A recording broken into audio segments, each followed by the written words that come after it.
El licenciado Matías Dip es profesor en Historia en la Facultad de Historia y Letras de la Universidad del Salvador, doctorado en Historia, investigador del Instituto Nacional Belgraniano, y el doctor Pedro Barcia siempre nos ha hablado de él, ¿no?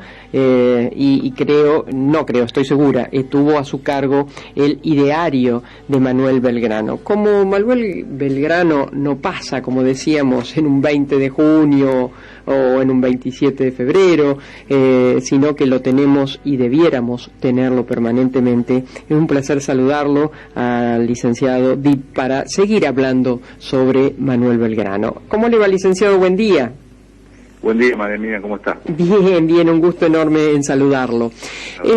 Bueno, cuando uno explora tan tomográficamente la vida de alguien como Belgrano, como lo viene haciendo usted, en esa cuestión profunda, ¿no?, de llegar a lo basal, ¿qué encuentra que puede compartir con nosotros? Y yo diría en principio que Belgrano fue nuestro primer gran estadista de la historia argentina, un hombre con un espíritu y una lucidez intelectual que le permitió proyectar el país en una etapa primigenia, en la etapa de lo que se llama la conformación del Estado hispano-criollo.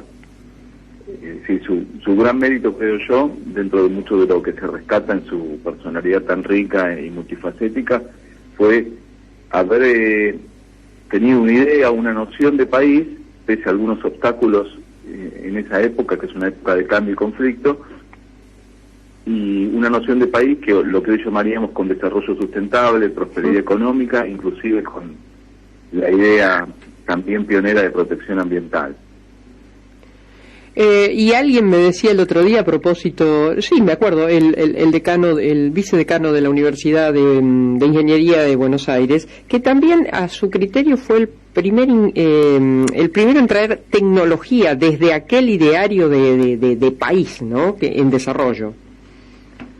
Exacto, Belgrano a través del Consulado de Buenos Aires, porque también hay que decir, fue paradigmática la labor de él como funcionario público en la etapa borbónica. Belgrano va preparando toda su labor. Uno conoce más la década de 1810 a 1820, que es la que la historiografía tradicional nos ha traído más a la memoria, pero en los que hemos estudiado toda la etapa previa, Belgrano promueve la navegación, los caminos, tanto terrestres como marítimos, puentes, derrotero de costas, por ejemplo el proyecto del muelle de Buenos Aires, que era importantísimo para el comercio de la época, y un sinfín de transformaciones económicas y tecnológicas. Por eso muchos dicen que Belgrano fue el que introduce la idea pionera de la ciencia o de la promoción del desarrollo científico en el Río de la Plata.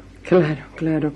50 años, ¿no? 50 fue su pequeño periodo de vida, y cuántas cosas realmente puso y dejó para esta Argentina que sigue en deuda con ideas. Si hablamos de ideas o de su ideario, ¿cuáles siguen siendo posibles y no se han concretado? Y bueno, uno que y sigue sumergido desde tantos años en los documentos de Belgrano, una de mis tareas fundamentales en el Instituto Belgraniano es ir precisamente al Archivo General de la Nación y desde hace muchos años transcribir e interpretar de primera mano los documentos. Las palabras que más aparecen son las de unión y libertad. Belgrano era un propiciador de la unión y decía que, sobre todo en esta etapa, pero creo que queda vigente, la unión y la libertad para alcanzar la soberanía política en principio, para que haya una sociedad menos desigual y menos injusta, y por también lograr la independencia económica, que eran objetivos que yo creo que no pierden vigencia, ¿no? Por supuesto sin caer en un anacronismo, pero él trabajó a destajo para lograr un desafío en su época, que era darnos la primera noción de país, y ha dejado elementos que son imperecederos. Yo creo que el concepto de unión es uno y el de libertad es otro. Licenciado Dip, cuando Belgrano tiene que convertirse en militar, que supongo no estaba para nada en su pensamiento, salvo que usted nos diga lo contrario. No, precisamente él, dentro de su modestia que lo caracterizaba, dijo, lo dice en su autobiografía: tengo medio que desempeñarme para poder llevar adelante esta tarea. Él se había formado no solo como abogado, sino con los estudios de la época, que eran los de economía política, que era lo que a él fundamentalmente le interesaba. Y sin embargo el mismo San Martín, con el que fueron amigos para la salvación de la causa de la revolución, decía: no será un Morón Bonaparte en punto a milicia, pero es lo mejor que tenemos en América del Sur. Belgrano se desarrolla como militar en esos años forzosamente en que se entrega por entero a la causa de la revolución, y lo han destacado sus propios contemporáneos, los soldados contemporáneos que estuvieron bajo sus órdenes, como el general Paz, el general Iriarte, Arauz de la Madrid, por su labor metódica de conducción y sin tener una formación militar, que la mayoría de los hombres de la época eran muy pocos los que las tenían. San Martín vino de Europa sí con formación, y aquí solamente, por ejemplo, los González Balcarce tenían una carrera militar. La mayoría se hicieron al candor de la lucha por la guerra de la independencia americana. Claro. Y realmente es meritorio que con las batallas, por lo menos de Tucumán y de Salta, él logra que la causa de la revolución se salve. Sí, y la estrategia, ¿no? La estrategia realmente fantástica. Ahora, mientras él estudiaba como abogado, allí al lado se producía la Revolución Francesa. Supongo que eso lo marcó a fuego. Totalmente. Él lo menciona no solo en cartas a su familia, la influencia que estaba ejerciendo lo que vivía en Europa, porque va a Europa precisamente en 1786 y vuelve en 1794, y en la autobiografía lo dice, que era tal el cúmulo de ideas en aquel momento que se apoderan de él las de libertad, propiedad, seguridad. Claro. Y con ese ideario y con un plan de trabajo muy ambicioso viene con el cargo de secretario perpetuo del consulado, y es donde él intenta desarrollar lo que entendía como las simientes de la patria, la promoción de la agricultura, la industria y el comercio, la educación pública, porque no desligaba el desarrollo cultural del desarrollo material. Eso es un gran mérito de Belgrano, pese a muchas frustraciones que tuvo, pero el intento de realizar esa noción era un buen espíritu ilustrado y acorde a la tónica de la época, y esa es las ideas republicanas son las que pesan muchísimo en su conformación intelectual. El otro día, un documento que usted por supuesto que lo debe saber, rescatado por Carrizo, con respecto a los días previos, todo un diario que una vez se subastó y creo que lo donó, lo compró Carrizo y lo donó al Instituto Belgraniano, donde, Belgrano va poniendo las situaciones que se van viviendo, y una pavada me llamó la atención a mí, ¿no? Pero cuenta que una noche, se arma una guitarreada, diríamos ahora, y se termina todo con entonando la canción Patria. Por la época el himno todavía no estaba instituido, o ya estaba instituido y después un día, le pusieron fecha en el orillo de nacimiento. No, ahí hay toda una polémica respecto a si es la marcha patriótica de 1810 o después es, esta canción Patria a la que hace referencia Belgrano es la antecesora del himno en 1811. Lo cierto es que ese diario de marcha, que es el documento que seguramente al que usted hace referencia, claro, el coronel Belgrano Rosario, se corta en un momento clave, unos días antes del enarbolamiento de la bandera en Rosario, precisamente, y nos dejó con un montón de intrigas Belgrano, porque ese documento no tenía un fin de posteridad, sino que era un ejercicio dentro de las funciones que hacía Belgrano, ¿no? Estaban los santos y señas del ejército y era para ordenamiento del comando de sus tropas. Así que hubo un montón de enigmas y de incógnitas, como la elección de los colores de la bandera y todos los días previos que no se pudieron reconstruir con toda la fidelidad, pero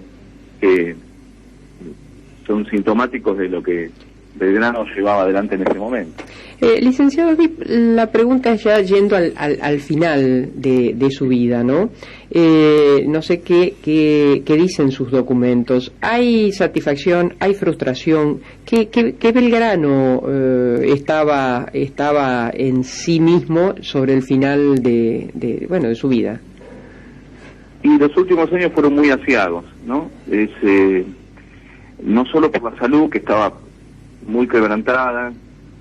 De hecho, hay una anécdota: en 1819 él sufre dentro de las primeras reyertas políticas que van a derivar en la anarquía del año 1820, un presidio injusto, y su médico tiene que incluso intervenir para que no le coloquen grillos, porque sus piernas, por la hidropesía que estaba sufriendo, tenían un hinchazón que le hacían intolerable no solo cabalgar, sino también poder soportar los grillos en las piernas. ¿Y por qué lo ponen preso? ¿Eso no lo recordaba?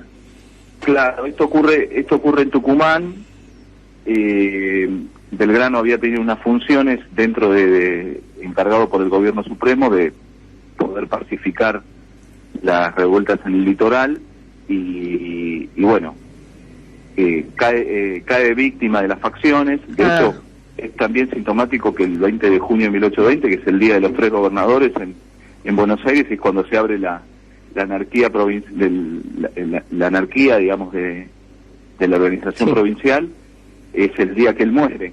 Claro. Y está en por lo menos en los registros orales, que él dijo: hay patria mía y espero que los buenos ciudadanos trabajen para remediar sus desgracias. Así que uno tiene la imagen de un Belgrano que vive sus últimos momentos también por unas enfermedades que contrae en España y que lo acompañan toda su vida, con un signo de tristeza y de preocupación, ¿no? Y en amor, ¿cuál ha sido su mayor amor, el de Belgrano, o era un hombre enamoradizo?